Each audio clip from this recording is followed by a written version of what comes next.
Siya ang kauna-unahang James Bond na gumanap sa pelikulang ito kung saan gumamit sila ng totoong buhaya sa bawat eksena dito.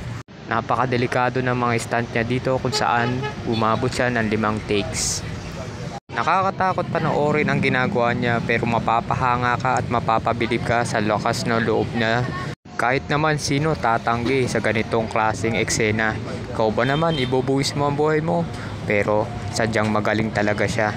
At sobrang buo ang loob gawin para lang makuha ang magandang eksena kahit ang buhay niya ang kapalit dito.